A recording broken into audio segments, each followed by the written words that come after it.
Բարև ձեզ, Ազատության ուղիղ եթերում լրատվական կենտրոնն է, նախորդ թեմաները համառոտ։ Սասնա ծռերի գործով դատական նիստին դատավորն ու պաշտպանական կողմը կրկին վեճի են բռնվել։ Այսինքն դուք արտահայտություն որպես այսպեսին չեք կարող իրականացնել, որովհետև չի կարող մարդը դատանում ենթարկվի ձեզի։ Նախկին գլխավոր դատախազը դատապարտում է Սասնա ծռերի նկատմամբ բռնությունը։ Այդ պայմաններում ֆիզիկական ուժի կիրառումը պետք է լինի ծայրահեղ անհրաժեշտ իրավիճակ։ Հայաստանի իշխանություններն անդրադարձել են ռուս-ադրբեջանական ռազմական վերջին գործարքին։ Զենք վաճառում են այն երկրներին, ովքեր որ դա օգտագործում են կամ նպատակ ունեն օգտագործելու ինքնապաշտպանական նպատակներով։ Լեռնային Ղարաբաղում մոտ 2 շաբաթից նախագահ կընտրեն։ Ամերիկյան լրատվամիջոցները նախագահ Թրամփի որդու և ռուս փաստաբանի հանդիպման ետևում ադրբեջանական հետք են տեսնում։ Սասնա ծռերի 14 մեղադրյալների գործով դատական նիստն այսօր կրկին թեժ մթնոլորտում է ընթացել։ Նիստի ժամանակ փաստաբաններն ինքնաբացարկի միջնորդություն ներկայացրեցին գործը նախագահող դատավոր Արտուշ Գաբրելյանին, վերջինս սակայն մերժեց այն։ Դատական նիստն այսօր հետաձգվեց Սասնա ծռերին օժանդակելու մեջ մեղադրվող Խաչատուր Գիչյանի առողջական վիճակի վատացման պատճառով։ Սասնա ծռերի 14 անդամների գործով հերթական դատավարությունն այսօր ևս անցավ լարված մթնոլորտում։ Փաստաբաններին զայրացրեց այն, որ Սասնա ծռերին կրկին դատարան էր ուղեկցել ոստիկանության ուղեկցող գումարտակի հրամանատար Արմեն Ղազարյանը, ով նրանց 2 շաբաթ առաջ դատարանի նկուղում այլ ոստիկանների հետ միասին ծեծի է ենթարկել անցած տարի Երևանում ոստիկանության գունդը գրաված խմբի 4 անդամներին։ Այդ խոշտանգումները եւ ծեծը կատարել է փոխգնդապետ Ղազարյանի կողմից, որը շարունակում է մեր պաշտպանյալներին դատարան բերել եւ նրանց հետ շփվել։ Դուք որպես դատավոր, որպես իրավաբան, քաչ հասկանում եք, որ տվյալ անձը կասկածյալ է առնվազն կարգավիճակ ունի, այս պահին առնվազն, եւ ինքը իրավունք չունի շփվելու անձի հետ, ով որ տուժողի կարգավիճակ պետք է արդեն ունենար վաղուց։ Հիմա դուք տվյալ գործի շրջանակներում կասկածյալի եւ տուժողին թողնում եք, որպեսզի այդ անձինք շփվեն իրար հետ։ Մեր համար դա անթույլատրելի է։ Պատասխան դատավոր Արտուշ Գաբրելյանը նշեց, որ այս դեպքով արդեն քրեական գործ է հարուցված եւ որ ինքը չի կարող ոստիկանին արգելել չկատարել իր պարտականությունները։ Մենք բոլորս գիտենք, որ դրա վերաբերյալ քրեական գործ է հարուցվում եւ կատարում է նախաքննություն։ Նախաքննության արդյունքների մասին տեղյակ կլինեք դուք։ Հարգելի դատավոր, այդ հարցը այսօր այս մեր դատական նիստի դահլիճում քննության առարկա չի կարող հանդիպել։ Դատավորին միացավ դատախազ Պետրոս Պետրոսյանը։ Ինչ վերաբերում է այն փաստարկին, որ թույլ չի տրվել նախագահողի կողմից, այսինքն Ղազարյանը ծառայությունից չի ազատվել նախագահողի կողմից, իմ համար անհասկանալի է, թե ինչպես կարող է նախագահող դատավորը ոստիկանին ազատել իր ծառայողական պարտականությունները կատարելուց։ Բացի այդ, պաշտպանության կողմից ներկայացված տեղի ունեցած դեպքերի վերաբերյալ ամբաստանյալների մարմնական վնասվածքներ ստանալու փաստի առթիվ հարուցված քրեական գործով կատարվում է նախաքննություն։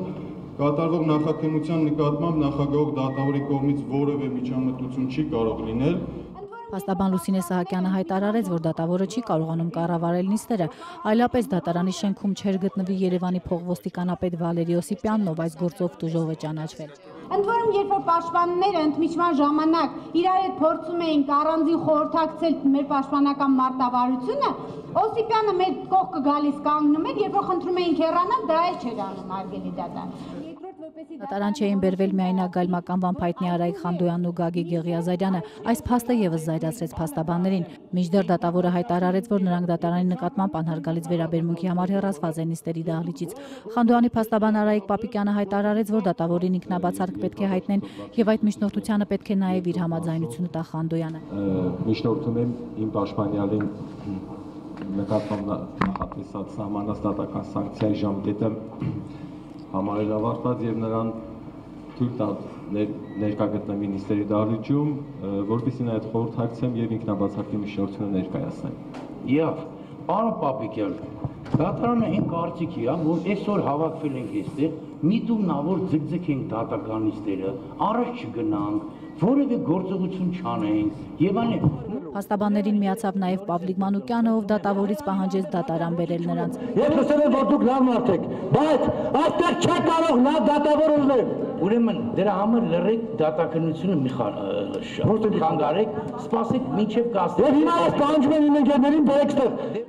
Փաստաբան Լուսինե Սահակյանը, ինչպես նաև մյուս փաստաբանները բողոքեցին, որ դատավորը չի կարող օբյեկտիվ լինել, քանի որ նրա քթի տակ ամբաստանյալներին խոշտանգում են եւ նա դատարանից չի հեռացնում ըստ Սասնա ծռերի իրենց բռնության ենթարկած ոստիկանին, ինչպես նաև առանց փաստաբանների դատ է անցկացնում։ Փաստաբանները ինքնաբացարկ ներկայացրեցին դատավորին։ Դատավոր Արտուշ Գաբրիելյանը 1.5 ժամ ընդմիջումից հետո հայտարարեց, որ ինքնաբացարկի միջնորդությունը մերժում է։ Զինված խմբի անդամների գործով հերթական դատավարություն այսօր ընդմիջվեց ամբաստանյալներից մեկի վատառողջ լինելու պատճառով։ Դատական նիստի սկզբում Սասնա ծռերին օժանդակելու մեջ մեղադրվող Խաչատուր Գիչյանը ներկա էր, այնուհետև ընդմիջումից հետո նա դատարան չբերվեց։ Դատավոր Արտուշ Գաբրիելյանը հայտարարեց, որ շտաբ ուժօգնություն է եկել դատարան, բժիշկը ցուցում է տվել նրան տեղափոխել քաղաքացիական հիվանդանոց։ Գիչյանը սրտի հետ կապված խնդիր ունի։ Դատավոր Արտուշ Գաբրիելյանը փոխանցեց Խաչատուր Գիչյանի խոսքերը, թե արդեն 10 օր է դեղ չի ընդունել, ինչն էլ նրա առողջական վիճակի վատացման պատճառ է դարձել։ Մինչդեռ քրեակատարողական վարչությունից ազատությանը փոխանցեցին, որ Գիչյանը ստացել է բոլոր այն դեղամիջոցները, որ նրան նշանակվել էին։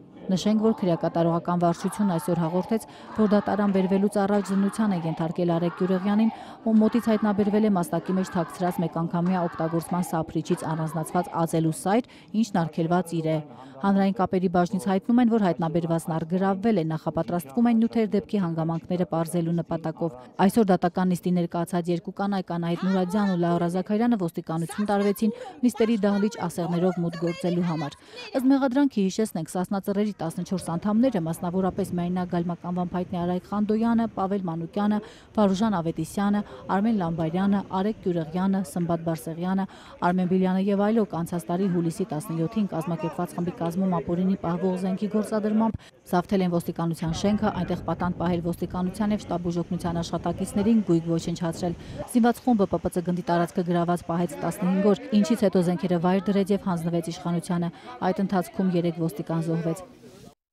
Սասնա ծռեր զինված խմբի անդամ միայնակ Գայլ անունով հայտնի Արայիկ Խանդոյանը օրերս դատարանի շենքում տեղի ունեցած միջադեպով հարուցված քրեական գործի շրջանակում ճանաչվել է տուժող, թեև միջադեպից արդեն 2 շաբաթ է անցել, սակայն հատուկ քննչական ծառայությունը դատարանի նկուղում ամբաստանյալներին ծեծի ենթարկելու գործով կասկածյալի կամ մեղադրյալների անուններ դեռ չի հայտնում։ Բարեկապահակային ծառայության գունդը գրաված զինյալների նկատմամբ ոստիկանների բռնությունն ազատության հետ զրույցում դատապարտել է Մարդու իրավունքների Եվրոպական դատարանում Հայաստանի ներկայացուցիչ, նախկին գլխավոր դատախազ, այժմ իշխող հանրապետականի պատգամավոր Գևորգ Կոստանյանը։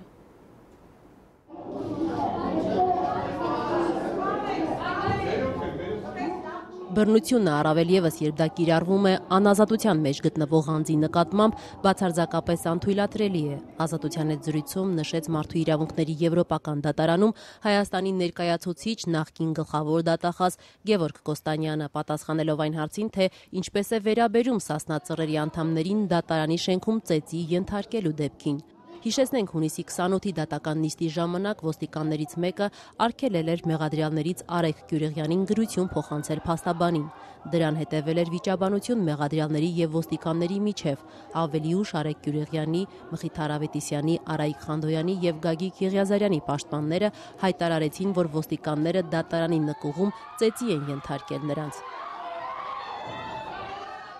Բարոյական տեսակետից իհարկե ցանկացած դեպքում բռնությունը առավել ևս, որ այդ բռնությունը կիրառվում է արդեն անազատության մեջ գտնվող անձին նկատմամբ, սա բացարձակ անթույլատրելի է։ Այսինքն մարդը արդեն անազատության մեջ է գտնվում է զրկանքի մեջ իր կատարած արարքի համար, բայց այդ պայմաններում ֆիզիկական ուժի կիրառումը պետք է լինի ծայրահեղ անհրաժեշտ իրավիճակ, բայց դա այդպես է եղել թե ոչ, ես չեմ կարող գնահատական տալ։ Եվրոպական դատարանում Հայաստանի ներկայացուցիչը, ով նաև իշխող հանրապետականի պատգամավոր է, շեշտում է, մինչև ուժի կիրառումը ոստիկանը ունի այլ միջոցներ իր պարտականությունների կատարումը ապահովելու համար։ Եվ միայն այդ միջոցների անբավարարության պայմաններում ոստիկանը ֆիզիկական ուժ կիրառելու իրավունք ունի։ Այժմ հարուցված քրեական գործի շրջանակներում հատուկ քննչական ծառայությունը պետք է հիմնավորի, արդյոք այդ ֆիզիկական ուժի կիրառումը եղել է անհրաժեշտ եւ համաչափ։ Ոստիկանը կամ նախաքննության մարմինը եւ դատախազը հետեւաբար պետք է պարզեն հետեւյալը. Առաջին, արդյոք ֆիզիկական ուժ կիրառելը այն չափ անհրաժեշտ էր, որ այլ միջոցներով ոստիկանը չէր կարող իր պարտականությունները կատարել։ Երկրորդ քայլով պետք է հիմնավորվի, արդյոք այդ ֆիզիկական ուժի կիրառումը եղել է համաչափ։ Առաջին համաչափությունը, արդյոք ֆիզիկական ուժի կիրառումը եղել է համաչափ տվյալ անձի գործողություններին, եւ երկրորդ, արդյոք ֆիզիկական ուժի կիրառումը եղել է համաչափ ոստիկանի գործողությունների տեսակետից։ Այսինքն հատուկ քննչական ծառայությունը պետք է այս բոլոր հարցերի պատասխանները տա։ Նկատենք հատուկ քննչական ծառայությունն առ այսօր հրաժարվում է ասել հարուցված քրեական գործով կան կասկածյալներ, թե ոչ։ Անհասկանալի է, թե ինչու է ՀՔՑ-ն լռում անգամ տուժողների մասին։ Սասնա Ծռերից Մխիթար Ավետիսյանի փաստաբան Ինեսա Պետրոսյանը եւ Արայիկ Խանդոյանի պաշտպան Արա Ղարագյուզյանն ազատությանը փոխանցեցին, որ իրենց պաշտպանյալներն արդեն տուժող են ճանաչվել։ Սասնա Ծռերի մյուս երկու անդամների մասով դեռևս տեղեկություն չկա։ Հիշեցնենք, միջադեպից հետո հուլիսի 3-ին հատուկ քննչական ծառայությունը քրեական գործ հարուցեց 309-րդ հոդվածի երկրորդ կետի հատկանիշներով պաշտոնյական լիազորությունները անցնելը, որը զուգորդվել է բռնություն գործադրելով։ Սակայն առ այսօր գործով որևէ կասկածյալի կամ մեղադրյալի անուն չի հրապարակվել։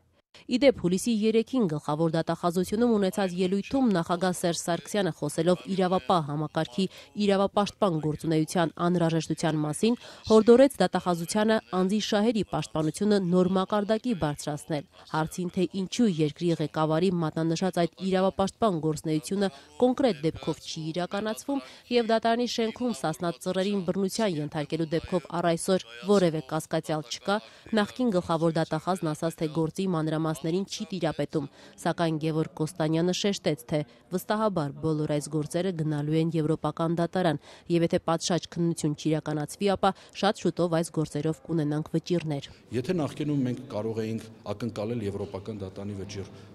6, 7, 8 տարի հետո, հիմա մենք եվրոպական դատարանի վճիռ կարող ենք ակնկալել 1 տարի հետո։ Մենք կարող ենք ունենալ եվրոպական դատարանի վճիռ այս գործերով տարի ու կես հետո։ Եվ մենք հնարավորություն կունենանք տեսնելու նաև միջազգային դատարանների դիրքորոշում։ Բոլոր դեպքերում այդ եւ քննիչ, եւ դատախազ, եւ ոստիկան, եւ դատարան արդեն ենթակա են լինելու պատասխանատվության։ Կարգապահական, իսկ առավել ծանր արարքներ կատարելու դեպքում նաև քրեական։ Իդեպ օրինակ բերելով կալանավորված ընդդիմադիր գործիչ Ժիրայր Սեֆիլյանի գործը մարդու իրավունքների եվրոպական դատարանում Հայաստանի ներկայացուցչին հարցրեցինք, թե ինչպես կարող է Սեֆիլյանը մեղադրվել 200 հոգանոց զինված խմբեր ստեղծելու մեջ, սակայն այդ խմբերը հայտնաբերված չլինեն։ Նախկին գլխավոր դատախազը այս հարցի պատասխանը չունի։ Սեֆիլյանը մեղադրվում է, որ նա ստեղծել է 200-ից ավելի զինված խմբեր, սակայն այդ խմբերը բացահայտված չեն։ Ինչպես կարելի է մարդուն մեղադրել եւ դատել մի բանի համար, որի ապացույցը բացահայտված չէ։ Չգիտեմ, բայց այդ քրեական գործի վերաբերյալ ես եւս չի ուզենա անհատապես առանձին խոսել, որովհետև էլի չունեմ այս պահի դրությամբ տվյալները նախաքննության։ Այ գործը դատարանում է եւ չէ, ինչքան գիտեմ, հետեւաբար այդ բոլոր ապացույցները հրապարակայնորեն քննարկվելու են։ Եվ հիմա բոլորս հասարակությունը, բոլորս կտեսնենք, թե արդյոք բավարար ապացույցներ կան նման մեղադրանքի ապացույցերով։ Այսինքն անհանգստանում է հասարակությունը գուցե, որ այդ զինված խմբերը շրջում են եւ մեր իրավապահ մարմինները չեն կարողանում բացահայտել, թե պարզապես սա այնքան շինծու մեղադրանք է, որ նրանք չեն կարողանում հաստատել այդ մեղադրանքը։ Կրկնվեմ, դատաքննությամբ ամեն ինչ պարզ կլինի։ Շփման գծում արձանագրված լարվածության աճից հետո Մինսկի խմբի համանախագահների նախաձեռնությամբ 3 ուշ երեկոյան Բրյուսելում տեղի ունեցավ Հայաստանի եւ Ադրբեջանի արտգործնախարարների հանդիպումը։ Հայաստանը պաշտոնական հաղորդագրության համաձայն բարձրացրել է շփման գծում իրավիճակի կայունացման հարցը։ Ադրբեջանի արտաքին գերատեսչության ղեկավարը սակայն նշել է, թե հանդիպման ժամանակ անվտանգության որևէ մեխանիզմի ստեղծում չի քննարկվել։ Արտգործնախարարների հաջորդ հանդիպումը տեղի կունենա սեպտեմբերին։ Երեկ Բրյուսելում ԵԱՀԿ Մինսկի խմբի համանախագահների նախաձեռնած եւ նրանց մասնակցությամբ կայացած Հայաստանի եւ Ադրբեջանի արտգործնախարարներ Նալբանդյանի եւ Մամեդյարովի հանդիպումից հետո պաշտոնական Երևանը հայտարարում է, որ հանդիպմանը Էդվարդ Նալբանդյանը հերթական անգամ ընդգծել է շփման գծում իրավիճակի կայունացման անհրաժեշտությունը եւ այդ նպատակով շեշտել Վիեննայի եւ Սանկտ Պետերբուրգի գագաթնաժողովներին ձեռք բերված պայմանավորվածությունների իրագործումը։ Հիշեցնենք 2016-ի ապրիլյան պատերազմից հետո Վիեննայում եւ Սանկտ Պետերբուրգում հանդիպում Հայաստանի եւ Ադրբեջանի նախագահների հանդիպումների ժամանակ պայմանավորվածություն էր ձեռք բերվել շփման գծում խախտումների քննության մեխանիզմների ներդրման եւ ԵԱՀԿ դիտորդների թվի ավելացման մասին։ Այդ համաձայնությունների իրականացման անհրաժեշտությունը քանիցս շեշտել են ԵԱՀԿ Մինսկի խմբի համանախագահները։ Հայկական կողմը մշտապես պատրաստակամություն է հայտնել դրանք կատարել։ Ադրբեջանը մինչդեռ խոչընդոտում է նման մեխանիզմների ներդրումը։ Բրյուսելում երեկ կայացած բանակցություններին այսօր անդրադարձել է Ադրբեջանի նախագահ Իլհամ Ալիևը, նա մասնավորապես հայտարարել է. «Մեջբերում եմ, բոլորին հայտնի է, ապրիլյան իրադարձություններից հետո Հայաստանը բանակցությունները շարունակելու որոշ նախապայմաններ է ներկայացրել։ Ես արդեն այն ժամանակ ասում եմ, որ սա Երևանի հերթական հիմարությունն է եւ որ վաղ թե ուշ նրանք նորից վերադառնալու են բանակցային սեղանի շուրջ, պարզապես հերթական անգամ կզրկվեն հարգանքից, որն առանց այդ էլ չունեն։ Այդպես էլ եղավ, երեկ կայացել էր Հայաստանի եւ Ադրբեջանի արտգործնախարարների հանդիպումը։ Բանակցային գործընթացը վերականգնվել է, հայկական կողմի եւ ոչ մի նախապայման չի ընդունվել։ Բանակցությունները շարունակվում են առանց որևէ նախապայմանի»։ Մեջբերման ավարտ։ Ադրբեջանի արտգործնախարարության մամուլի ծառայության ղեկավար Հիքմեթ Հաջիևն էլ հայտարարել է այսօր, թե Բրյուսելում կայացած հանդիպման արտգործնախարար Էլմար Մամեդյարովը հերթական անգամ ընդգծել է շփման գծում լարվածությունը մեղմելու համար անհրաժեշտ է, մեջբերում եմ ադրբեջանցի դիվանագետի խոսքերը, համանախագահների ծրագրի համաձայն դուրս բերել հայկական զորքերը Ադրբեջանի օկուպացված տարածքներից։ Ասված է Ադրբեջանի արտաքին գերատեսչության տարածած հայտարարությունում։ Եվ չնայած այս հայտարարությունների Բրյուսելյան հանդիպմանը համաձայնություն է ձեռք բերվել, որ Նալբանդյանն ու Մամեդյարովի հաջորդ հանդիպումը կկայանա սեպտեմբերին Նյու Յորքում ՄԱԿ-ի գլխավոր ասամբլեայի շրջանակներում եւ որ աշնանը համանախագահները նորից կայցելեն տարածաշրջան։ Հանդիպմանը հետևել է նաեւ ԵԱՀԿ Մինսկի խմբի համանախագահների հայտարարությունը, որում մասնավորապես ասված է. նախարարները համաձայնեցին իրենց նախագահներին փոխանցել այս տարի ավելի ուշ բարձր մակարդակի հանդիպման համանախագահների առաջարկը։ Համանախագահներն իրենց աջակցությունն առաջարկեցին այդ հանդիպումը կազմակերպելու հարցում։ Քննարկվել է նաև ներկայիս իրավիճակը շփման գծում, նշում են միջնորդները առանց մանրամասներ հաղորդելու։ Հավելեմ նաև, որ երեկ ավելի վաղ դեռ Մաուերբախում ԵԱՀԿ արտգործնախարարների ոչ պաշտոնական հանդիպման շրջանակներում կայացել էր Հայաստանի եւ Ռուսաստանի արտգործնախարարների հանդիպումը։ Ըստ Հայաստանի արտգործնախարարության հանդիպման օրակարգում էր նաեւ Ղարաբաղյան հիմնախնդրի խաղաղ կարգավորման գործընթացը։ Երեկ Ղարաբաղում ստեղծված լարված իրավիճակի մասին ադրբեջանցի լրագրողի հարցին պատասխանելիս Ռուսաստանի նախագահի մամուլի քարտուղար Դմիտրի Պեսկովը կողմերին զսպվածության եւ արդեն արկա պայմանավորվածություններին հետևելու կոչ էր արել։ Հավելեմ նաեւ, որ 2 օր առաջ Թուրքիայում Ադրբեջանի նախագահը Ղարաբաղյան խնդիրը քննարկել էր Միացյալ Նահանգների պետքարտուղար Ռեքս Թիլերսոնի, ինչպես նաեւ Թուրքիայի նախագահ Ռեջեփ Էրդողանի հետ։ Ադրբեջանն այն պետությունը չէ, որին կարելի է զենք վաճառել այսօր հրավիրված մամուլի ասուլիսի ժամանակ, հայտարարել է ազգային ժողովի փոխնախագահ Էդուարդ Շարմազանովը, անդրադառնալով Ադրբեջանի ռուսական զենքի վաճառքին։ Հիշեցնենք, օրերս ադրբեջանական լրատվամիջոցները հայտնեցին, որ Ադրբեջան է հասել ռուսական ժամանակակից սպառազինության հերթական խմբաքանակը։ Ազգային ժողովի խոսնակը անդրադարձել է նաև Հայաստանի ու Ադրբեջանի արտգործնախարարների հանդիպմանը։ Ադրբեջանն այն պետությունը չէ, որին կարելի է զենք վաճառել։ Անդրադառնալով Ադրբեջանին ռուսական զենքի վաճառքին, այսօր հայտարարեց ազգային ժողովի փոխխոսնակ Էդուարդ Շարմազանովը։ Հայաստանը հիացած չէ այդ գործարքով, բայց եւս իշխող հանրապետականի ներկայացուցչի հայ-ռուսական հարաբերությունները չպետք է պայմանավորել ռուս-ադրբեջանական կապերով։ Զենք վաճառում են այն երկրներին, ովքեր որ դա օգտագործում են կամ նպատակ ունեն օգտագործելու ինքնապաշտպանական նպատակներով։ Բայց ես հուսով եմ, որ ժամանակի ընթացքում բոլորը դրանում կհամոզվեն։ Մյուս կողմից սա չպետք է խոչընդոտի հայ-ռուսական, ռազմավարական, ռազմաքաղաքական հարաբերությունների խորացմանը։ Շարմազանովը կարծում է, որ ռուս-ադրբեջանական հարաբերությունները թևակողում են ոչ բարենպաստ փուլ։ Այդ համատեքստում է հիշատակում Ռուսաստանի սահմանապահ ծառայության հայտարարության մեջ Լեռնային Ղարաբաղի Հանրապետություն եզրույթի օգտագործումը, պատահական չի համարում նաև իր հայազգի քաղաքացիների հանդեպ խտրական վերաբերմունքի մասին Ռուսաստանի խիստ գնահատականը։ Կարող եմ եզրահանգել, որ ռուս-ադրբեջանական հարաբերություններում միգուցե կատու է անցել եւ միգուցե այդ կատի գույնն էլ սև է։ Խոսելով Բրյուսելում երեկ կայացած Էդվարդ Նալբանդյանի եւ Էլմար Մամեդյարովի հանդիպումից ազգային ժողովի փոխնախագահը հայտարարեց. միջազգային հանրությունն ու Ղարաբաղյան հարցի կարգավորմամբ զբաղվող Մինսկի խումբը պետք է ճանապարհներ փնտրեն, լինի համոզելով, թե ճնշում գործադրելով, որպեսզի Ադրբեջանը կատարի Վիեննայի եւ Սանկտ Պետերբուրգի պայմանավորվածությունները։ 2016-ի ապրիլյան պատերազմից հետո Հայաստանի եւ Ադրբեջանի նախագահների հանդիպումների ժամանակ պայմանավորվածություններ ձեռք բերվել շփման գծում խախտումների քննության մեխանիզմների ներդրման եւ ԵԱԿ դիտորդների թվի ավելացման մասին։ Հայկական կողմը մշտապես պատրաստակամություն է հայտնել դրանք կատարել։ Մեխանիզմների ներդրման համար ըստ հայաստանցի պաշտոնյաների խոչընդոտներ է ստեղծում Ադրբեջանը։ Շարմազանովն ասաց, առանց այդ պայմանավորվածությունների իրականացման անհնար է առաջընթաց ապահովել Ղարաբաղյան բանակցություններում։ Միջոցներ պետք է ձեռնարկվեն, որպեսզի Ալիևը եւ Ադրբեջանը չարհամարի այն պարտավորությունները, որը ստանձնել է, եւ չարհամարի վերջո այդ համանախագահության Մինսկի խմբի ինստիտուտը։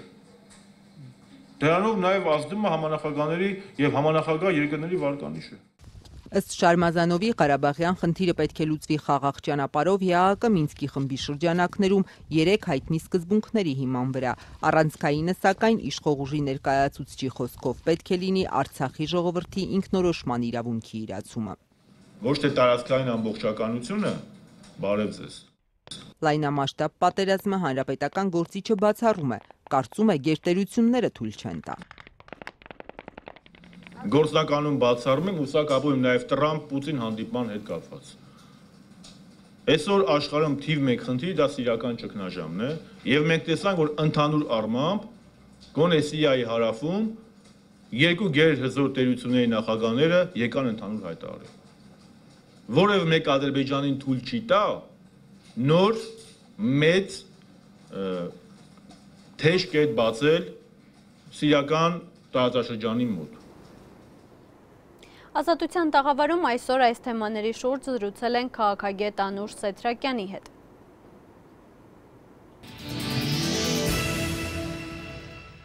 Տիկին Սեթրակյան, չնայած լարվածությանը սահմանի, չնայած զոհերին, ամեն դեպքում բանակցությունները շարունակվում են եւ 3 տեղի ունեցավ արտգործնախարարների հանդիպում։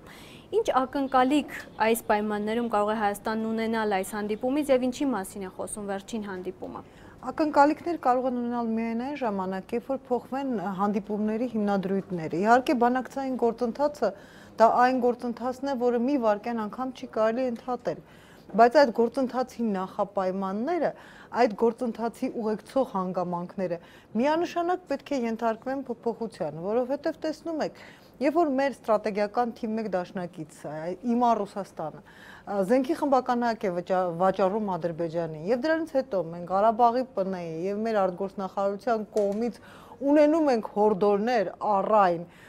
որ չի կարելի Ադրբեջանի նման պետության զենք վաճառել, ուրեմն այդ երկու գերատեսչություններն էլ զբաղվում են ժամավաճառությամբ, որովհետեւ զենք վաճառելու գործընթացը դա երկարաժամկետ գործընթաց է, կախված է Ռուսաստանում կոնկրետ եւ Ադրբեջանում անմիջական վերին ղեկավարության որոշումից եւ այնպես չի եղել, որ ինչ որ մեկի գիտությունից դուրս զենք է վաճառվել։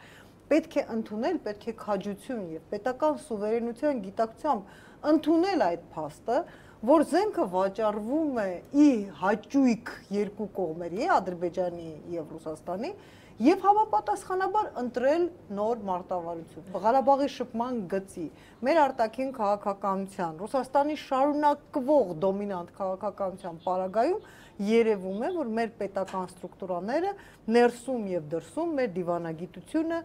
մեր ստրատեգիական կոնցեպցիան ընթանում է սխալ ուղղությամբ։ Այլապես մենք հաղթող պետությունից աստիճանաբար չէինք վերածվի արունակամ լինող եւ պարտվող պետության։ Հայաստանի իշխանությունները պարբերաբար դժգոհում են, որ Ռուսաստանը զենք է վաճառում։ Գիտեք, ասուլիսներ են մամուլի հրավիրում եւ հայտնում են իրենց կարծիքը։ Այդ բոլոր բաները, եթե ուզում են տեսնել, թե ինչպես են վարվում այդ պարագայում պետությունները, որ հենց գտնվում են Ռուսաստանի կազմում, կարող է մի հայացք ձգել Չեչնիայի տարբերակին, այսինքն, երբ որ դու ասուլիս ես տալիս, քեզ ոչ ոք չի լսում։ Իհարկե, ես չեմ ասում, որ պետք է դիմել Չեչնիայի նման քայլերի, բայց այնուամենայնիվ Ռուսաստանը այն տիպի պետություն է, որ լսում է ուժեղին, ուլտիմատում դնողին, ագրեսիվին, Հայաստանը կարող է Հայաստանը այնուամենայնիվ կարող է փոխել, ինչպես ասում են, political affiliation-ը, այսինքն ասել, որ այն միությունը, որտեղ ես գտնվում եմ, այն տարածքը, որտեղ ես գտնվում եմ, այն պաշտպանական կոնցեպցիան, որտեղ ես գտնվում եմ, չի համապատասխանում իմ պետության շահերին, որը ակնհայտ է։ Շատ զարմանալի է։ Ուրեմն ամեն ինչի համար դիմում ենք Ռուսաստանին, հորդորում ենք շատ մեղմ եւ շատ այսպես ամոթխած, որ խնդրում ենք էլի գոնե այս մի զենքը չվաճառեք եւ զենքը վաճառվում է, բայց դրա հետ մեկտեղ հենց որ շփման գծում լարվածություն է լինում, սկսում են գոռալ, թե ուր է նայում միջազգային հանրությունը։ Վերջի-վերջո, ինչպես ասում են ռուսները, ապրիդելիտիս։ Ում եք դուք դիմում եւ որտեղ եք տեսնում ձեր անվտանգության երաշխիքը։ Կամ բազմաթիվ ճանապարհներ, կարելի է վերջի-վերջո դուրս գալ այն ստրուկտուրաներից, որոնք բացի վնասից մեզ ոչինչ չեն բերում, որովհետեւ բանը, եթե ինչ որ պետություն քեզ դրել է, այո, ես Եվրասիական տնտեսական միությունը նկատի ունեմ, որտեղ եթե ինչ որ մեկը քեզ դրել է գրպանի մեջ, նա չի կարող քեզ ընդունել իբրև հավասարազոր պարտներ։ Մոտ 2 շաբաթից Լեռնային Ղարաբաղում նոր ղեկավար կընտրվի, մինչև 2020 թվականը երկիրն անցումային փուլի ռեժիմով կառավարելու համար երկու թեկնածու է առաջադրվել գործող նախագահ Բակո Սահակյանի մրցակիցը խորհրդարանի մեծությամբ 4-րդ ուժի շարժում 88 խմբակցության ղեկավար Էդուարդ Աղաբեկյանն է։ Խորհրդարանական մյուս 3 ուժերը գործող նախագահի թեկնածությունն են պաշտպանում։ Այսօր ժամը 18-ին լրացավ Ղարաբաղի նախագահի ընտրությունների համար թեկնածուների առաջադրման վերջնաժամկետը։ Մինչև 3 գործող նախագահ Բակո Սահակյանը այս պաշտոնի միակ թեկնածուն էր, սակայն թեկնածությունը առաջադրելու որոշում է կայացրել նաև Ղարաբաղի խորհրդարանի մեծությամբ 4-րդ ուժի շարժում 88 խմբակցության ղեկավար Էդուարդ Աղաբեկյանը։ Ազատության հետ զրույցում նախագահի ընդդիմադիր թեկնածուն ասաց, որ արդեն 10 տարի պաշտոնավարող Բակո Սահակյանի գործունեությունից դժգոհ են։ Ղարաբաղում բազմաթիվ խնդիրներ կան, որոնք լուծման կարիք ունեն։ Աղաբեկյանը առաջնային է համարում արտաքին քաղաքականությունը, հատկապես Ղարաբաղը բանակցությունների կողմ դարձնելը։ Տնտեսական խնդիրներից է խոսում, ինչպես նաև անվտանգությունն է կարևորում։ Ապրիլյան պատերազմի ժամանակ առաջացած խնդիրների մասին դեռ տարիներ առաջ են բարձրաձայնել, ասաց նախագահի թեկնածուն։ Այն որ խնդիրներ ենք ունեցել, դրա համար ասում եմ, երևի 5 տարի առաջ ասել ենք, չի կարելի այսպես դրա արդյունքները վերապրել։ Եվ ոչ միայն Ստեփանակերտի, այլ նաև Երևանի գործողությունների։ Գործնեության կամ անգործնեության։ Էդուարդ Աղաբեկյանը Ստեփանակերտի նախկին քաղաքապետն է։ 2012 թվականի նախագահական ընտրությունների ժամանակ ղեկավարել է ընդդիմադիր թեկնածու Վիտալի Բալասանյանի նախընտրական շտաբը։ Վերջինս նախորդ տարվա նոյեմբերին ստանձնեց Ղարաբաղի անվտանգության խորհրդի քարտուղարի պաշտոնը։ Աղաբեկյանը ասաց, որ առաջադրվելիս Բալասանյանի հետ չի խորհրդակցել։ Նշկուտալի Բալասանյանին անվտանգության համակարգ տեղափոխվելու քայլին ես անձամբ դեմ եմ եղել, բայց իր որոշումն է եղել, ես հարգում եմ իր որոշումը։ Այս տարի փետրվարի 20-ին անցկացված սահմանադրական փոփոխությունների հանրաքվեի արդյունքում Լեռնային Ղարաբաղում հաստատվեց կառավարման լիարժեք նախագահական համակարգ։ Նոր սահմանադրությամբ առաջիկա 3 տարիներին մինչև 2020 թվականը Ղարաբաղը կկառավարվի անցումային փուլի ռեժիմով։ Այդ փուլում կպաշտոնավարի խորհրդարանի կողմից ընտրված նախագահը։ 3 տարի տևող անցումային փուլի ընթացքում Ղարաբաղում կառավարման համակարգ է փոխվելու։ Կարգավորվելու է նոր իրավական դաշտը։ Դրանից հետո արդեն 2020 թվականին Ղարաբաղում նախագահական եւ խորհրդարանական ընտրություններ կանցկացվեն։ Խորհրդարանական 3 խոշոր խմբակցությունները Հայրենիքը, Դաշնակցությունը եւ Ժողովրդավարությունը պաշտպանում են գործող նախագահ Բակո Սահակյանի թեկնածությունը։ Հայրենիք խմբակցության ղեկավար Արթուր Թովմասյանը Ազատության հետ զրույցում վստահություն հայտնեց, որ հենց Բակո Սահակյանն է հաղթելու առաջիկա ընտրություններում։ Անդրադառնալով ընդդիմադիր թեկնածուի քննադատությանը, իշխող խմբակցության ղեկավարը ասաց, որ իրենք գործող նախագահի աշխատանքից գոհ են։ Բակո Սահակյանը ունի հստակ ծրագիր եւ հստակ թիմ, որով իրագործելու է առաջիկա 3 տարիներին եւ ապահովելու է նաև մոտավորապես 10% տնտեսական աճ։ Եթե կան տեխնացուներ, որ գտնում են, որ Արցախում հնարավոր է մինչև 50% նայի աճ, դա աբսուրդ է։ Ղարաբաղի խորհրդարանի 3 խոշոր խմբակցությունների բոլոր 28 պատգամավորները քվեարկելու են գործող նախագահի օգտին։ Ընդդիմադիր շարժում 88 խմբակցության 3 պատգամավորները կպաշտպանեն իրենց թեկնածուին՝ Էդուարդ Աղաբեկյանին։ Թեկնածու չի առաջադրել միայն 1 պատգամավորական մանդատ ունեցող Վերածնունդ խմբակցությունը։ Խմբակցության ղեկավար Հայկ Խանոմյանը ասաց, որ առաջիկայում կքննարկեն պաշտպանելու է Էդուարդ Աղաբեկյանին, թե բոլորին դեմ կքվեարկի։ Կարծում եմ բավականին պատկառելի կենսագրություն ունի եւ մեծ քաղաքական փորձ ունի եւ արժանի թեկնածու եւ վստահ եմ մի քանի գլուխ բարձր է Բակոս Սահակյան, դրանում կասկած չունեմ։ Ես անձամբ դրական եմ վերաբերում Աղաբեկյանին, սակայն գտնում եմ, որ շանս չունի ընտրվելու։ Ստեփանակերտի քաղաքապետ է ընտրվել լինելով ընդդիմության թեկնածու, այդ ժամանակ 2004 թվականին դա հարավային Կովկասի համար եզակի երևույթ էր եւ ինքը կար ժամանակում կարողացել է քաղաքապետանի սեփական մուտքերը բազմապատկել։ Ընդդիմադիր թեկնածու Էդուարդ Աղաբեկյանը համաձայն է, ընտրվելու շանսերը քիչ են, բայց առաջադրվել է, որպեսզի օգտագործի հնարավորությունը եւ բարձրաձայնի Ղարաբաղի խնդիրների մասին։ Ղարաբաղի խորհրդարանից Ազատությանը տեղեկացրեցին, որ արդեն վաղը ազգային ժողովի նախագահ Աշոտ Ղուլյանը հայտարարությամբ հանդես կգա եւ կհրապարակի նախագահի ընտրության օրը։ Հայաստանում հույս ունեն, որ Ռուսաստանն ու Վրաստանն ի վերջո համաձայնության կգան ու վերին Լարսից բացի հայ գործարարները բեռնափոխադրումների համար այլընտրանքային ճանապարհ կունենան։ Տրանսպորտի, կապի եւ տեղեկատվական տեխնոլոգիաների նախարարի խոսքով առևտրային նոր միջանցքների գործարկման պայմանավորվածություն կողմերն արդեն ձեռք են բերել, սակայն դժվար է ասել, թե դրանք երբ կյանքի կկոչվեն։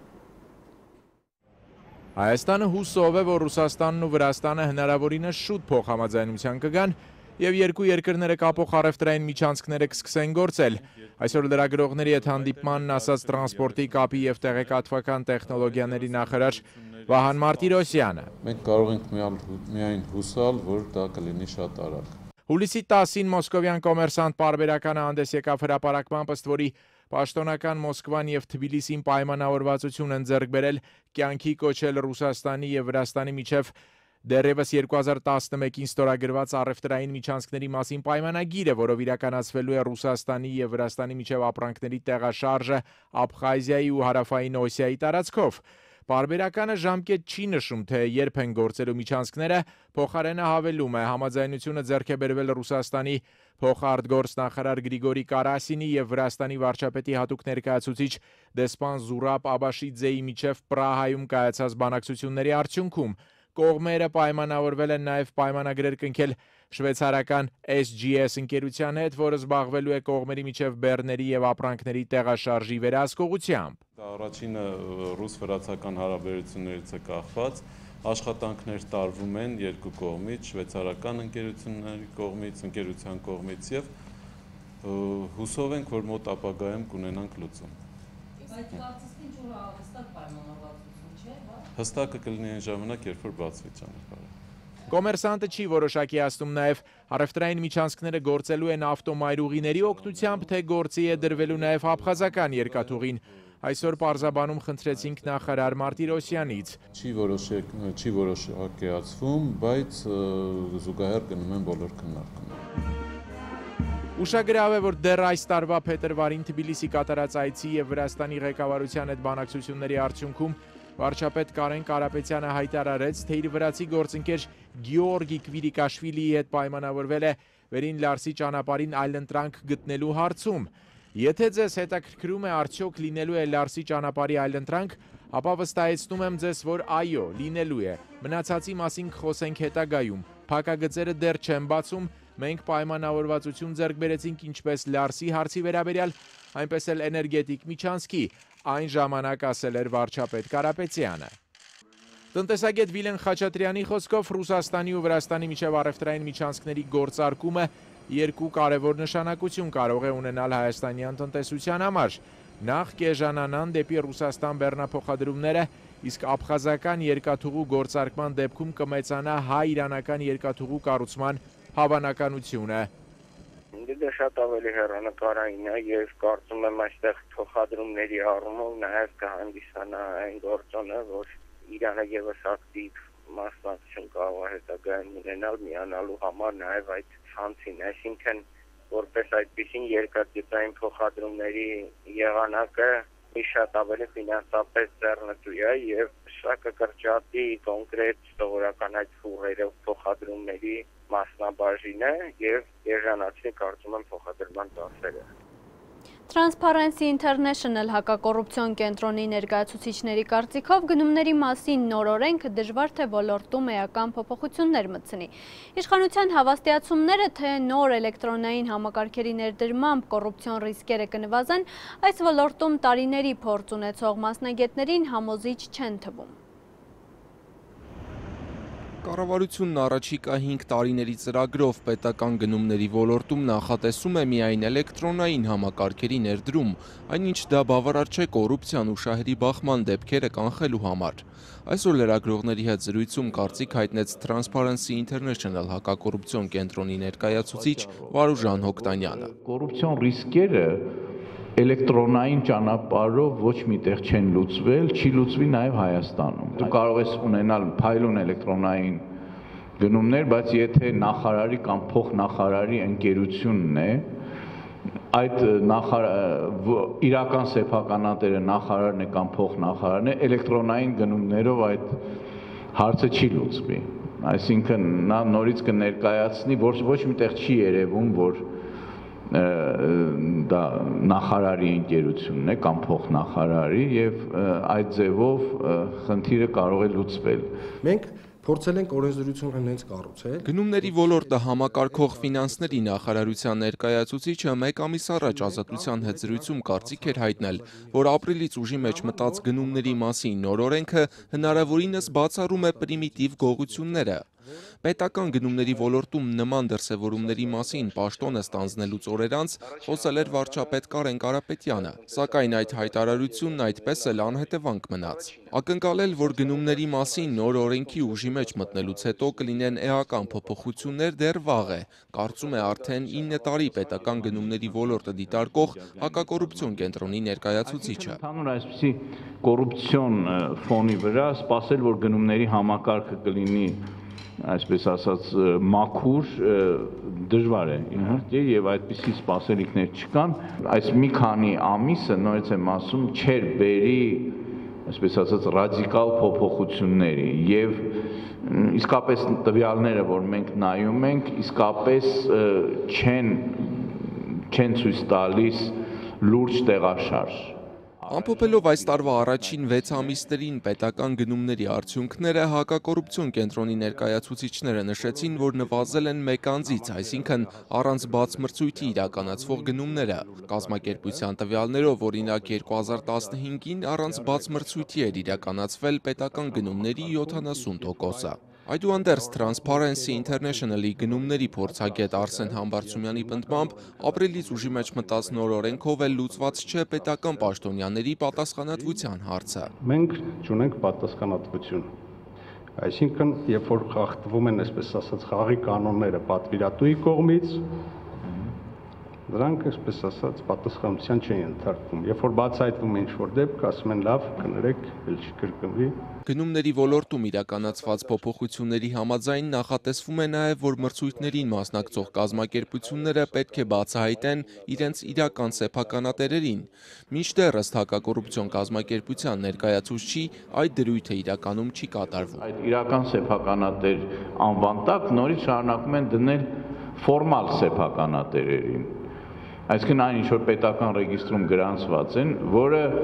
իրական սեփականատիրոջ կոնցեպցիայի հետ չի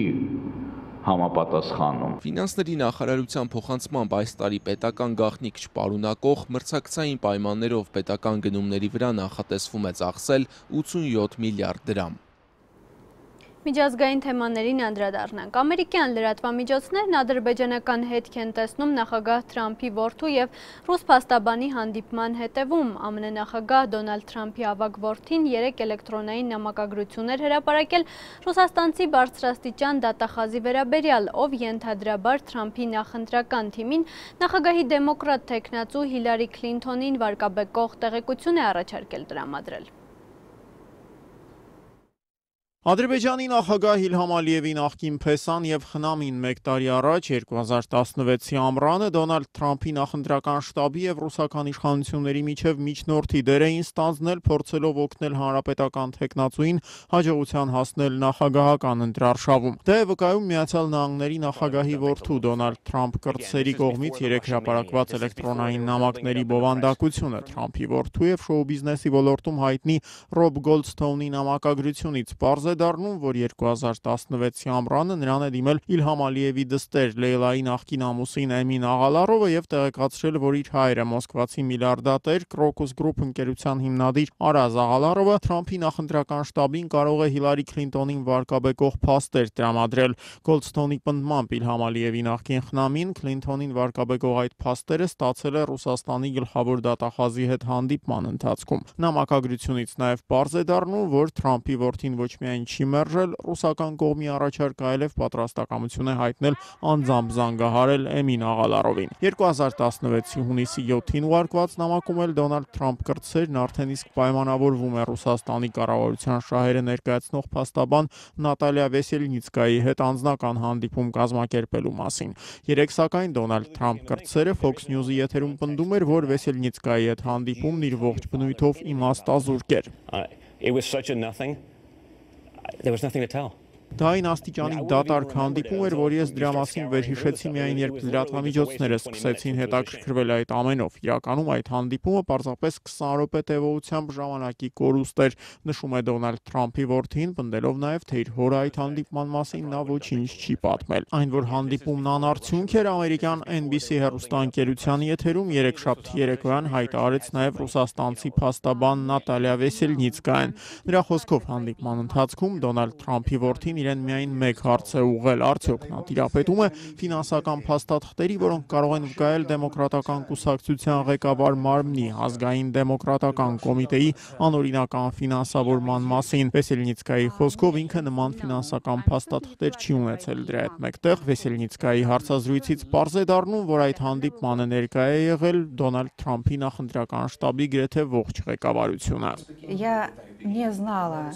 Кто будет на этой встрече, кроме того, что мне было сказано, что... Ես տեղյակ չէի, թե ով է լինելու այդ հանդիպմանը, ես գիտեի միայն, որ Դոնալդ Թրամփ կրտսերը համաձայնել է հանդիպել ինձ հետ, բացի այդ վերհիշելով մամուլում զետեղված լուսանկարները, ենթադրում եմ, որ հանդիպմանը ներկա մյուս երիտասարդը Թրամփի փեսան էր, Ջարեդ Քուշները, նա հանդիպման մեկնարկից 7-ից 10 րոպե անց հեռացավ սենյակից եւ այլևս չվերադարձավ, բացի այդ սենյակում էր գտնվում Թրամփի նախընտրական շտաբի ղեկավար Փոլ Մանաֆորտը։ Զրույցի ընթացքում նա անընդհատ իր հեռախոսում ինչ-որ բան էր կարդում, եւ ես գործնականում չէի հասկանում, թե ինչու է նա ընդհանրապես եկել այդ հանդիպմանը։ Я не понимала, зачем он в принципе там присутствует. Это был господин Манафорт.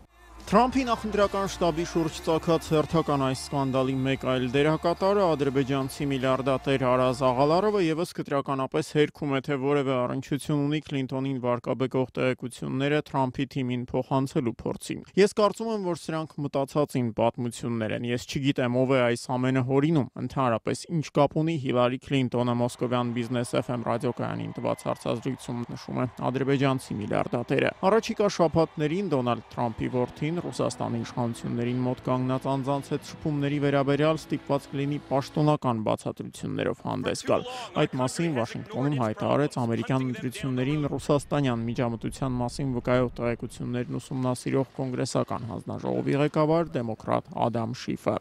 We will certainly want to have him come before the committee. I don't want to discuss any communications. Մենք իհարկե ցանկանում ենք, որպեսզի Դոնալդ Թրամփ կրտսերն, ինչպես նաև այս հանդիպման հետ առնչություններ ունեցող մյուս անձիկ եւս ցուցմունքներով հանդես գան մեր հանձնաժողովում։ Մենք նաև ցանկանում ենք, որ նրանք հանձնաժողովին ներկայացնեն իրենց տրամադրության տակ եղած բոլոր փաստաթղթերը, հայտարարում էր Ադամ Շիֆը։ Միացյալ Նահանգների նախագահ Դոնալդ Թրամփը սակայն պնդում է, որ իր որդին որևէ սխալ քայլ չի կատարել։ Իմ որդի Դոնալդը շատ ճիշտ վարքագիծ դրսևորեց, նա բաց է, թափանցիկ եւ անմեղ, իսկ այնինչ այսօր է կատարվում քաղաքական պատմության մեջ արձանագրված ամենածավալուն վհուկների որսն է, պնդում է Թրամփը քիչ առաջ Twitter-ում արված իր գրառման մեջ։ Միջազգային մյուս լուրերն ամփոփ տեսաշարով։ Միացյալ Նահանգների նախագահ Դոնալդ Թրամփը եւ առաջին տիկին Մելանիա Թրամփը պլանավորում են հուլիսի 12-ին երկօրյա այցով մեկնել Ֆրանսիա, Փարիզում մասնակցելու Բաստիլի գրավման օրվա տոնակատարություններին։ Բաստիլի գրավման օրը, հիշեցնենք, Ֆրանսիայի գլխավոր ազգային տոներից է։ Նախագահ Թրամփը նաեւ բանակցություններ կունենա ֆրանսիացի պաշտոնակից Էմանուել Մակրոնի հետ։ Ակնկալվում է, որ հանդիպման հիմնական թեմաները կլինեն Սիրիայի հակամարտությունը եւ ահաբեկչության դեմ համատեղ պայքարը։ PEW կենտրոնի Վերջին հետազոտության համաձայն ֆրանսիացիների միայն 14%-ն է համոզված, որ Թրամփն ի վիճակի է համաշխարհային հարցերում ճիշտ գործել։ Բրյուսելն ու Մոսկվան մտադիր են ակտիվացնել երկկողմ շփումներ, այս մասին հայտարարել է Եվրամիության միասնական արտաքին քաղաքականության եւ անվտանգության հարցերով բարձր ներկայացուցիչ Ֆեդերիկա Մոգերինին Ռուսաստանի արտգործնախարար Սերգեյ Լավրովի հետ Բրյուսելում նախորդին տեղի ունեցած բանակցություններից հետո Մոգերինիի խոսքերով կողմերը պայմանավորվել են բոլոր մակարդակներում ակտիվացնել մտքերի փոխանակում արտաքին քաղաքական կարևոր թեմաներով։ Եվրամիության բարձր ներկայացուցիչը մատնանշել է Սիրիայի թեման, Հյուսիսային Կորեայի հարցը, իրավիճակը Լիբիայում եւ Մերձավոր Արևելքում։ Եվրոպական դիվանագիտության ղեկավարն ընդգծել է երկխոսության կարևորությունը, չնայած որոշ հարցերի շուրջ առկա տարաձայնություններին։ Լավրովը հայտարարել է, թե իր տպավորությամբ իրավիճակը հետզհետե բարելավվում է։ Հիշեցնենք, Բրյուսելի եւ Մոսկվայի հարաբերությունները կտրուկ սրվեցին Ռուսաստանի կողմից Ղրիմի բռնակցման ֆոնին։ Եվրամիությունը 2014 թվականից պատժամիջոցներ է սահմանել Ռուսաստանի նկատմամբ, որոնք վերջերս երկարաձգվեցին եւս կես տարով։ Սաուդյան Արաբիան, Բահրեյնը, Արաբական Միացյալ Էմիրությունները եւ Եգիպտոսը ուժի մեջ են թողնում Կատարի դեմ սահմանած պատժամիջոցները։ Սահմանափակումները կթուլացվեն միայն այն դեպքում, եթե Կատարը լուրջ պայքար սկսի ահաբեկչության դեմ, հայտարարել են այդ պետությունները։ Կատարի նկատմամբ դիվանագիտական ու տնտեսական պատժամիջոցներ սահմանվեցին մոտ 1 ամիս առաջ ահաբեկչական խմբավորումներին սատարելու եւ շիա Իրանի հետ սերտ կապեր ունենալու մեղադրանքով։ Պաշտոնական Դոհան հերքում է մեղադրանքները, ինչպես նաեւ հրաժարվում կատարել արաբական երկրների ներկայացրած 13 պահանջները։ 3 աշխատանքային այցով Դոհայում գտնվող Միացյալ Նահանգների պետքարտուղար Ռեքս Թիլերսոնը եւ Կատարի արտգործնախարարը ահաբեկչության դեմ համատեղ պայքարի մասին համաձայնագիր են ստորագրել։ Կողմերը մտադիր են ավելի մեծ ջանքեր գործադրել ահաբեկչական խմբավորումներին ֆինանսական աջակցությանը վերջ դնելու ուղղությամբ։ Մինչդեռ արաբական երկրների քառյակը այդ պայմանավորվածությունը բավարար չի համարում եւ Վաշինգտոնին կոչ է անում չվստահել կատարական գերատեսչությունների խոստումներին։ Այսօր նախատեսված է Թիլերսոնի հանդիպումը արաբական 4 երկրների արտգործնախարարների հետ, որի ժամանակ կքննարկվի ընթացիկ լարվածությունը։ Բաքվի ծանր հանցագործությունների դատարանում այսօր տեղի է ունեցել ադրբեջանական բանտում պահվող բլոգեր Ալեքսանդր Լապշինի գործով դատավարությունը, ըստ ադրբեջանական լրատվամիջոցների մեղադրող կողմը դատարանին խնդրել է ժամանակ տրամադրել մեղադրական ճառի պատրաստման համար։ Ռուսաստանի, Իսրայելի եւ Ուկրաինայի քաղաքացիություն ունեցող Ալեքսանդր Լապշինը ձերբակալվել է անցյալ տարվա դեկտեմբերին Մինսկում ադրբեջանական իշխանությունների պահանջով շուրջ 1 ամիս անց բելարուսական իշխանությունները բավարարելով Ադրբեջանի պահանջը բլոգերին արտահանձնել են Բաքվին։ 40-ամյա բլոգերը մեղադրվում է Ադրբեջանի պետական սահմանը անօրինական հատելու, երկրի տարածքային ամբողջականության օրենսդրությունը խախտելու, առանց պաշտոնական Բաքվի թույլտվության Լեռնային Ղարաբաղ այցելելու մեջ։ Լապշինը մի քանի անգամ այցելել է Լեռնային Ղարաբաղ եւ կոչ արել ճանաչել Ղարաբաղի անկախությունը։ Եթե Բաքվի դատարանը Լապշինին մեղավոր ճանաչի, նրան Ադրբեջանում մինչեւ 8 տարվա ազատազրկում է սպառնում։ Գյուղացիները մշակել, սակայն հիմա չգիտեն ինչ անել տոննաներով ստացված հնդկաձավարի հետ։ Բերքի վերամշակման 2 գործարան է կառուցվել, սակայն մասնագետները դրանք աշխատեցնել դեռ չեն կարողանում։ Մեծ Պարնի գյուղացիներն ասում են սպասել չեն կարող, բերքն ամբարներում փչանում է։ շատ մաքուր, խոշոր որակով հատիկով գրեշկա ինքը։ Հայաստանում միջազգային կազմակերպությունների կողմից ավելի քան $350,000 ներդրումների հաշվին առաջին անգամ հնդկաձավար մշակած գյուղատնտեսները հուսախաբ են եղել։ Անցած տարի բարեգործների հորդորներով Լոռիի, Շիրակի եւ Գեղարքունիքի մարզերի գյուղացիները 500 հեկտար հողատարածքներում ցորենի եւ կարտոֆիլի փոխարեն հնդկաձավար են ցանել, բարձր բերք ստացել, սակայն մինչև այսօր չվերամշակված հնդկաձավարի հիմնական մասը փչանում է ամբարներում ու ավտոտնակներում։ Ռուսաստանում մեր նման բերք չեն ստանում, այնտեղ միջինը մի տոն, մենք 2 տոն ու ավել ստացել ենք հեկտարից։ Այս դերի վերևներին ձեռատալի դրսից բերեն, խաբար չեմ ինչա։ Լոռու մարզի Մեծ Պարնի գյուղի բնակիչ Մուշեղ Գասոյանը, որ հնդկաձավարի մշակման ծրագրի շուրջ ստեղծված կոոպերատիվի անդամ է, դեռ անցած տարվանից մնացած 4 տոննա հնդկաձավարը շուկա հանելու հույս այլևս չունի։ 2 ամիս էլ մնա արդեն լրիվ թափել ու կլինի։ Լանասումն էլ չի ուտես, մկներն աղացել են փչացրել։ Չգիտեմ ինչ արել ճակատագիրը սրա։ 5 հեկտար էլ ցանացում եմ, հաշվեք 10 բռնել էս աշուն եմ, ձեպերը ինչ եմ արել։ Միջազգային կազմակերպությունների ու Հայաստան համահայկական հիմնադրամի ներդրումներով անցած տարի վերամշակման 2 գործարան էր կառուցվել հայ-վերացական սահմանի մոտ Բավրա գյուղում եւ Գեղարքունիքի մարզում Ծովագյուղում, բայց անգամ գործին քաջատեղյակ ուկրաինացիները չեն կարողացել Հայաստանում արտադրված հնդկաձավարի վերամշակման տեխնոլոգիան նորակառույց գործարաններում գլուխ բերել։ Անցած տարեվերջից պատրաստ գործարաններից ոչ մեկը դեռ արտադրանք չի տվել։ Ասացին որ պատրաստ է արդեն Այն վերջի շտրիխներն ամենացել, արդեն նույնիսկ արտադրած կար։ Բայց դա իմ ասածը 2-3 ամիս առաջ էր ու հələ չկա ու չկա ամեն օր զանգում ենք հələ այսօր եկուց, չեն կարող մարդիկ աշխատացնել։ Մեծ Պարնիի գյուղապետի տեղակալ Հրայր Եղուբյանը եւս տոննաներով հնդկաձավար է հավաքել, ասում է գյուղում անցած տարի 20, իսկ այս տարի արդեն 40 հեկտար հնդկաձավար են ցանել։ Եթե անցած տարի ներդրող կազմակերպություններն անվճար սերմացու եւ պարարտանյութ էին տվել, ապա այս տարվա ծախսերը գյուղացու ուսերին էին։ Մենք ահագին ծախսեր ենք արել, սակայն այսօր մենք մնացական ենք փայտա կոտրած տաշտակի առջև։ Գործարանը փաստորեն ինչ ասեմ, խափել բառը չգիտեմ ինչա ոնց օգտագործեմ, սակայն հուսախաբ ենք եղել մենք, այդ են գործարանը չի, որ մեզ խոստացել են բերելու։ Ծովագյուղի գործարանը, որ անցած տարեվերջին վարչապետի մասնակցությամբ հանդիսավոր բացել են, այսօր չի աշխատում։ Երկրորդ գործարանը կառուցվել է Բավրայում։ Ինչ է դուս գալիս։ Մեզ ասել են 800 կիլոգրամից մի տոննա մշակողա ժամում, սակայն այսօր 150-200 կիլոգրամ մի ժամ օրանի